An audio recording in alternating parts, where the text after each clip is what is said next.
कोलंबो में इंडिया के साथ बड़ा धोखा हुआ है। इंडिया वर्सेस श्रीलंका वो मुकाबला जिसकी वजह से इंडिया 1997 के बाद पहली बार था जब श्रीलंका के अंदर जाकर श्रीलंका को सीरीज नहीं हरा पाई हो यार।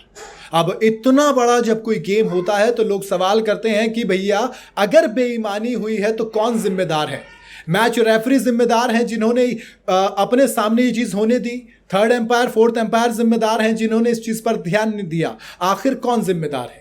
इंडिया वर्सेस श्रीलंका दूसरा मुकाबला कोलंबो में खेला जा रहा था। आरपीएस का मैदान, वो मैदान जहां पर टीम इंडिया का रिकॉर्ड सबसे ज्यादा खराब आप कहेंगे, क्योंकि ये वो मैदान है जहां पर हम 2 बार अपने बल्लेबाजों को 10 में से 9 बल्लेबाज एलबीडब्ल्यू आउट हो जाते हैं। पहले वनडे के मुकाबले में सेम वही चीज हुई थी। तो जब वो पहला वनडे का मुकाबला था, दूसरे का वनडे मुकाबला में क्या हुआ, हम हार गए, लेकिन सीरीज हारे। क्यों? क्योंकि पहला मैच ड्रॉ हुआ था। ड्रॉ में एक नियम होता है, नियम ये कि अगर कोई भी 2 टीमें मैच खेल रही हैं, अगर वो ड्रॉ होता है तो फिर सुपर ओवर होता है। लेकिन वहां पर सुपर ओवर नहीं हुआ। क्यों नहीं हुआ, ये एक सवाल है। क्या आईसीसी के नियम इस बारे में कुछ नहीं कहते?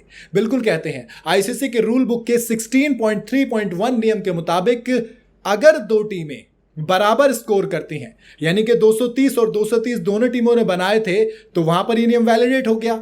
अगर दोनों टीमें बराबर स्कोर करती हैं तो सुपर ओवर होना चाहिए।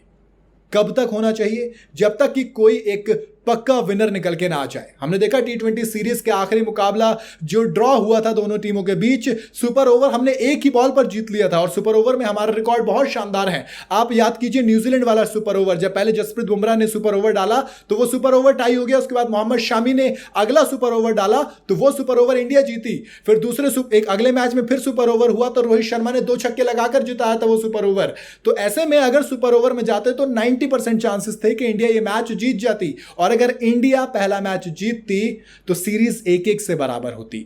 और तीसरे मुकाबले में हमारे पास एक एक्साइटिंग फाइनल देखने का मौका था और हमारे पास वो 1997 वाला जो रिकॉर्ड था वो बचाने का मौका था। जो 11 कॉन्जिक्यूटिव सीरीज जीतने का रिकॉर्ड था वो बचाने का मौका था। लेकिन ना तो fourth umpire match referee Ranjan Madugalle ने इस बात पर ध्यान दिया, ना ही थर्ड एम्पायर और फोर्थ एम्पायर ने इस बात पर ध्यान दिया, और टीम इंडिया पहला मैच टाई कर गई। ना तो कोई सुपर ओवर हुआ और उस सीरीज सिर्फ 2 मैचों की बची। अब 2 मैच में दूसरा मैच हम हार गए और उसी के साथ ये जो एक बड़ी सा गेम था वो खेला गया। किसके साथ? इंडिया के साथ। गंभीर एरा की पहली सीरीज हार ऑलमोस्ट गए हैं। मैक्सिमम ड्रॉ ही कर सकते हैं ना। अगर हम तीसरा मुकाबला जीतेंगे तब भी ड्रॉ ही होगी, तो जीत तो नहीं सकते।